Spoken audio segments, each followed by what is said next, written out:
Yo, what's up, family? It's your boy, Reverend Stu, and we back with the baddest man on this side of the Mississippi River, Reverend Dr. Charles Edward Goodman Jr.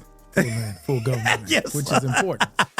It is. Hey, Danielle called you that, and I was like, man, My friends do that. My friends do that. He called you. No, it's funny since we're here. Hey guys, thank y'all again for hanging out with us Unmuted. They laugh, but that was a major thing. Like, I have to be honest to add the full name with junior. Because when you're a junior, man, you got senior out there. I don't need no confusion. So Yeah, you got to make sure, your name is yours. No, it's mine. Yeah, and I don't want any trouble, no problems.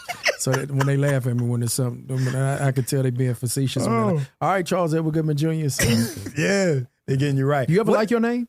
Do I like my name? Yeah. Did you ever always like your name? Bro, that's a good question. No. I didn't. Because I always got called Stu. Really? Like, everybody, literally, when I was younger, thank you for asking that. That's crazy. Yeah. Like, when I was younger, people always would call me Stu, call me by my last name. And, like, for a long time, I didn't introduce myself as Dante. I didn't start introducing myself as Dante until I was well out of college. Really? Yeah, it was like, I'm Stu. Or, like, when I was younger, like, because I was fast, a lot of people call me Flash or whatnot on the football field and things like that. And it's like, I don't think I learned to love my name until I learned what my name meant. And it means courageous and enduring, and it's an Italian name. What about you? You always like yours? I didn't. I don't know what that was for. I felt like it was just odd. So most people, if you know me from home, my nickname is Chuck. So Chuck or Chucky, that's how. If you call me that, I know you from Greensboro. You from college. So I didn't always like Charles. And I don't know psychologically. I want to unpack that a little more. I didn't like Charles. Yeah, it was the craziest thing. Me and my homeboy back in high school, we used to have club names. You know, when I was coming up, that was, always had like a club name, like what you would call your club. Like, your alter ego. Yes. Okay, what was your alter ego? Jamal Spellings. That's crazy. That was actually Jamal Spellings is my name. Yep, that was it. Bro, what does Jamal wear to the club, bro? Tim's, baggy jeans, a retro jersey. Yeah, man, I used to do crazy stuff. Jamal, bro. That was my Black Planet name, and it was my AOL messenger name, J Spellings, man. Yeah, that was it. I don't know why. We just did stupid stuff. We and my homeboy. We would do dumb stuff. So I'm Jamal. Yeah. So in my heart, I'm a Jamal. In my heart, I'm Jamal. In my heart. So y'all call me PG all day in my heart. Jamal. I can't tell you where or why.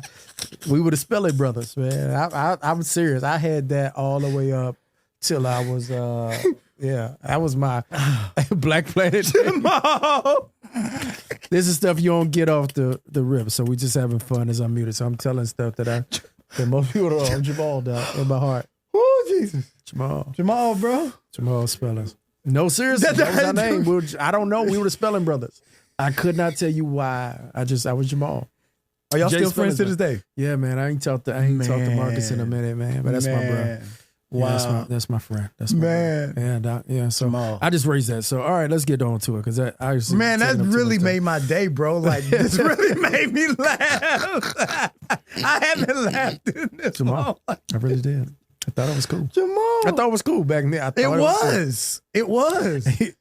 And you was a church boy too. Yeah, I thought it was cool, man. Honestly, I don't know why, but I think you think back on stuff we do as kids. That's why I have such sensibilities for the young cats now. Yeah. Oh my God. Because you just never.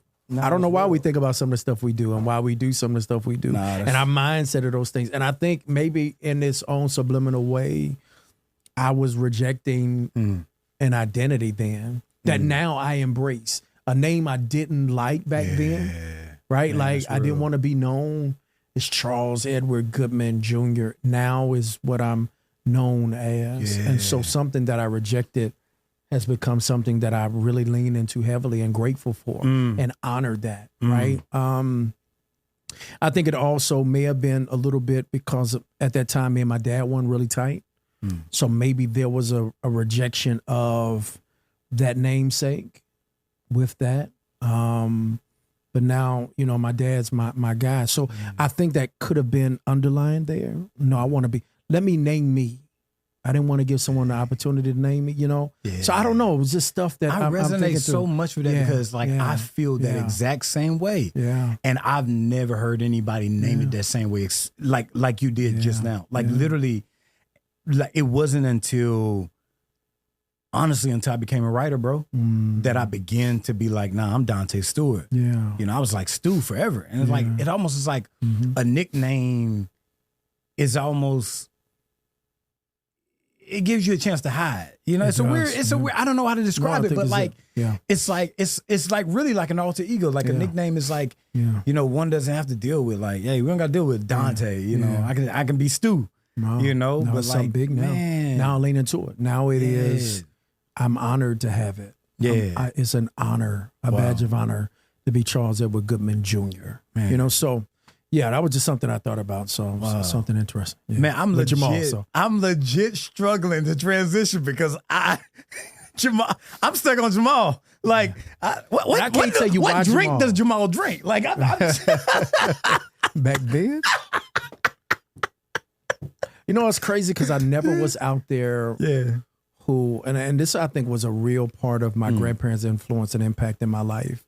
Whatever they told me, I took it as the gospel. So there were things that they imparted in me that they were very serious. They did not hide things from me. They were very honest about my being born, parents' addiction to drugs. And they were like, hey, man, just to be honest, we ain't going to be with you all the time. Just know if you do decide to make this jump or try it, you probably will be addicted. So that kind of stuck with me, right? Like, so there was not much that I would do. Then I played sports in high school. And so at the wonderful school I went to, Delta, we had tiers. So it was an all-black school. So it just wasn't my crew. That wasn't what we would do. We weren't trying to experiment with drugs or alcohol. That just wasn't what our crew did because we had to be ready for the game. It wasn't, that was just, it's different, right? It's year-round. And because we were serious about it, where it is in schools and communities like that, it'd be the ones who were in it who see you as the people like, nah, man, go on somewhere, man. You don't need to mess with this. You don't need. So that was, I would say, one of the main reasons that probably didn't. I just wasn't something that I got interested in early on through high school because that just wasn't my crew. Now you get to college, then experimentation comes and you try a lot of things. You ain't got grandparents and parents over your head, And thankfully, but by that time, I think I had such a foundation. It just wasn't something that drove me. That's never been my thing, right? That's not my thing. It's just, okay, cool. It's not my thing. So, so I think, Jamal would drink Gatorade back then. Gatorade, facts. We just didn't have it. Yeah, nah, that's real. Was it, yeah.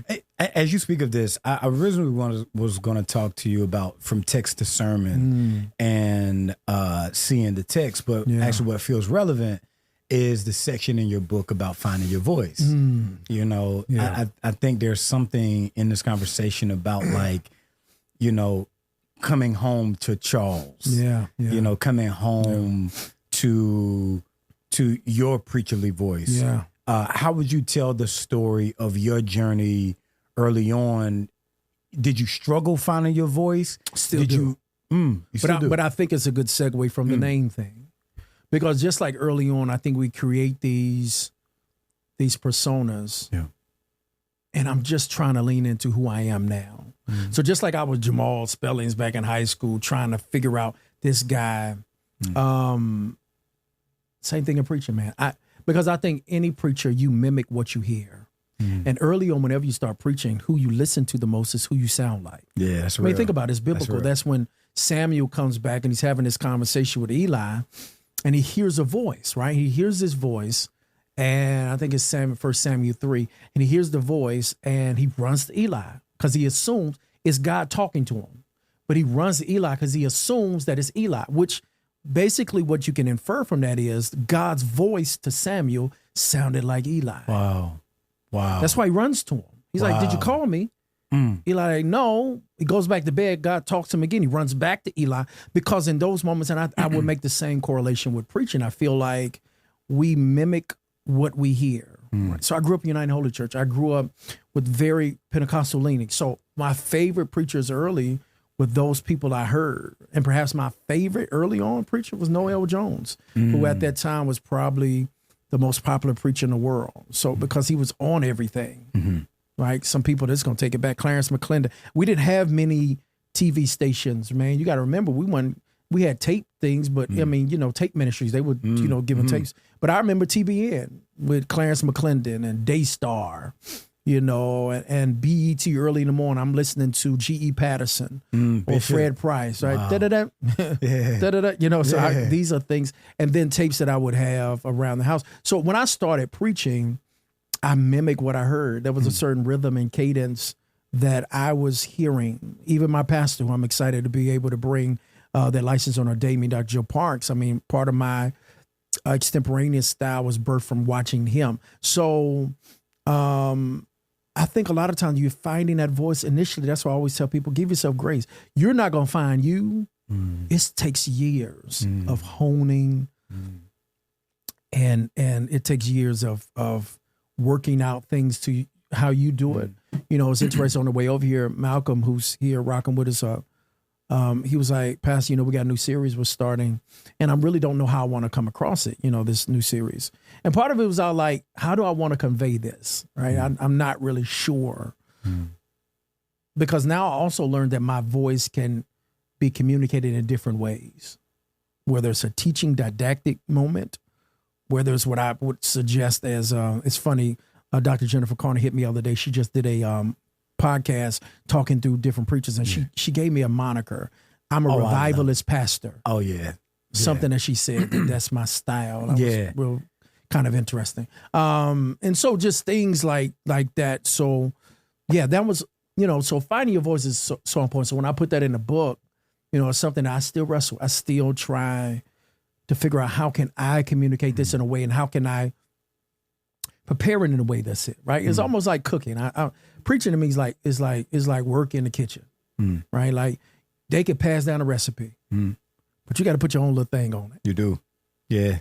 Mama gave a pinch of this, pinch of that. How do you do it, right? It's coming out the same way, but I added my little thing to it. So I think that's so significant in developing your voice. What is the Charles Goodman thing as you look at your own? Yeah. I know that's a challenging question to answer because I was doing an event and somebody asked me that question. Yeah, It was I'm like, a life situational expositor. What's the thing? I'm a life situational expositor narrative preacher. Explain in my that to mind. us. So when I went, and that's one of the freeing things when I was able to go to Dr. Frank Thomas, praying for him and his family, man, just tragically lost his son not too long ago. They really challenged us to kind of think through what I thought. So for me, my perspective is life situational, right? Bringing your story, expositor, the biblical story, into the larger narrative of God's story. So that's how I always kind of view scripture. Life situational, how our everyday occurrences, that is then grounded in the text that undergirds and begins to explain it through God's story, right? They're all together for me on that. So, because I think if you don't deal with people's lived experience, then what's the point? Like you're giving them a commentary page, right? Like, no, I want to know where you are, right? Like what you are, the place where you are. And so that's how I kind of perceive it. And then how you communicate is also, and when I say voice, it's not just how you raise it or nothing, but developing an authentic way that you communicate. You know what I mean? And that takes time. Yeah, it does. And like I listen, if I can talk about your sermons this way, I've almost like when I came here, I became an apprentice of your preaching. Like is your energy and your vibe drew me, as my big bro, but like there are parts of me I'm like, I really want to get better at preaching. I really want to get better at communicating. And I would look at your early sermons and think about your sermons today.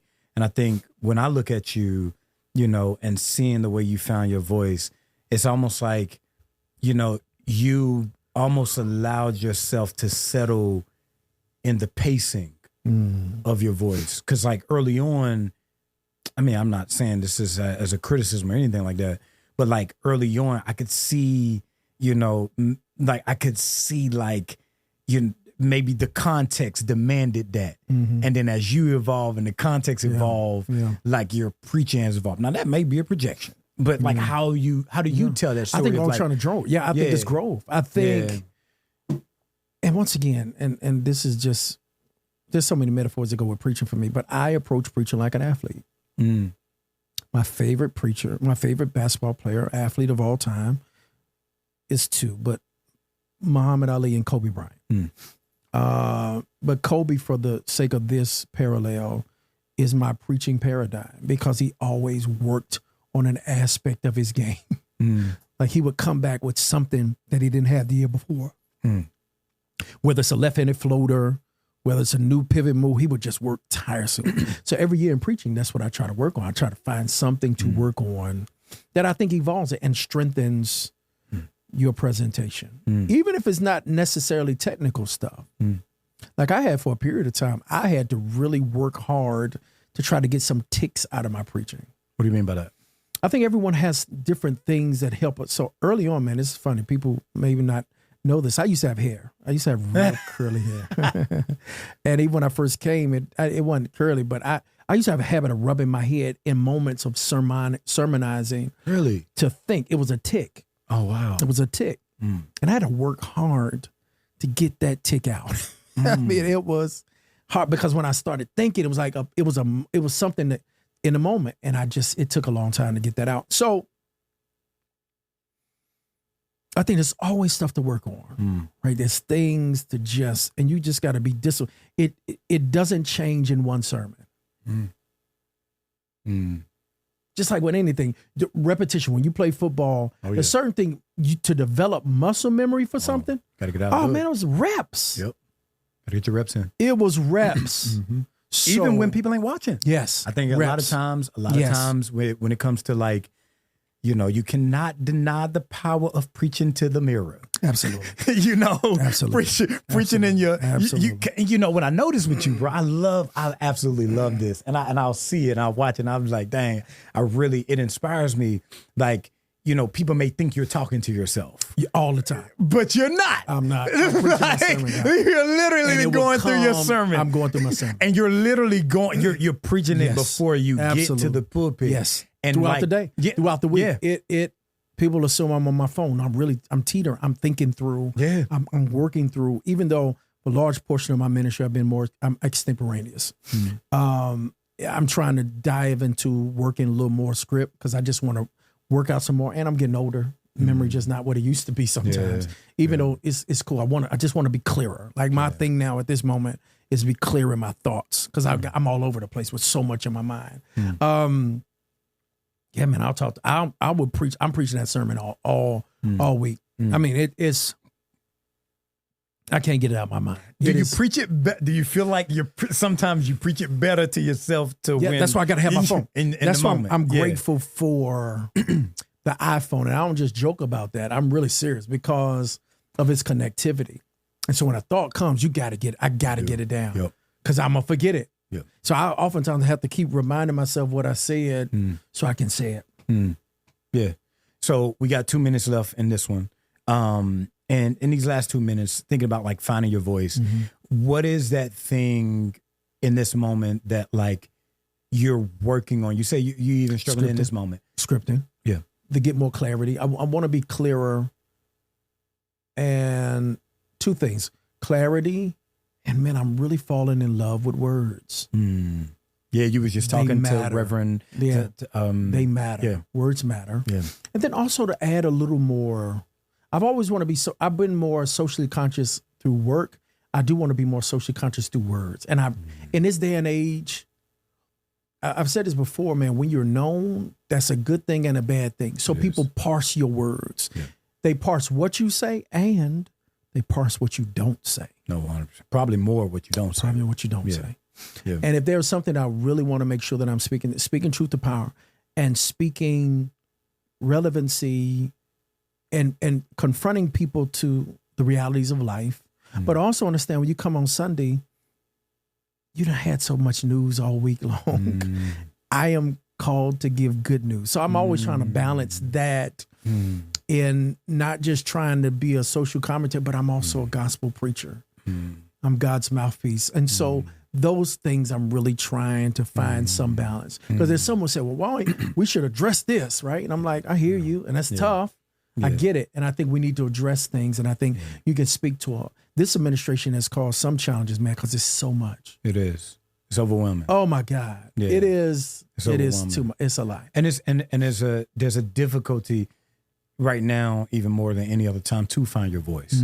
You know, I feel like on some level for myself, I'm going through a kind of weird identity crisis of like, you know, been speaking and writing and preaching through 2020, 2021. You've been preaching, speaking and writing through 2020, 21 and all the way to this moment. And, you know, things in media is shifting to more like, you know, like heat, like stoking the flames of the fire. And I think right now people need solid ground, you know. So what you're saying about Sunday, like, it's like, yeah, like one of my favorite writers, Kurt Vonnegut, he has a really good lecture online about the shape of stories. And he talks about like the different ways people narrate stories, you know, and the different, like when it comes to like narrative arc, beginning, middle, and end of a story. He says a lot of times at the end, people have to wonder what is the good news of the story. So I think on some level, like, you know, you're doing a really good job challenging yourself, you know, to figure out, okay, like what is the good news? So I would ask in this last question, you know, to think about that. What is the good news of Charles Edward Goodman Jr.'s voice in preaching? What is the good news of your literal existence as a preacher? Yeah. To think about your own preaching in that way, like what is good to you in like your own voice that you can celebrate in this moment? That's probably a better way to say it. I think just to be a herald. That's a wonderful question. A herald who is very committed to consistently continuing to speak. The parable of sower is always in. I close with this. That that parable of sower text is always intriguing to me because I think we focus on sometimes the wrong thing. You know, he talks about sow seeds, some on this ground, on stony ground, thorny ground. And then there's only one out of the four soils that the seed finds root. It produces not 30, not 60, 100-fold. And at the end, there's one of the gospels that Jesus brings clarification. He talks about how this is the gospel. This is, you know, the soil is like the content of your hearts. But the real power of that parable to me is the sower kept sowing. It's not my job to determine the type of soil that the seed falls on. That's a good word. My sole responsibility is keep sowing. And to make sure you're sowing good seed. And so that to me, if you were to ask me and really for me to think on that, that's it. I think my thing in this moment, just keep on standing, keep on preaching. The world is inconsistent. So much stuff is happening. The flower fades, but the word of God shall last forever. Like these things is important. So that's my word. Wonderful. Hope y'all enjoyed it. Make sure we're on the way to PG's Preacher Playbook. This is not just it's not just a book for preachers. It's a book for everyday people. It is spiritual wisdom for everyday people. It is, you know, it is reflection. It is, you know, deeply researched, deeply written, well written, so compelling. Make sure you invest in it and just know, like, this ain't just for when you're in the pulpit. It's wherever you find yourself in life, and I believe you're going to benefit from it. All right, y'all, we'll be right back with another episode in a little bit. All right, y'all, we love y'all. Y'all take care. Be well. Peace.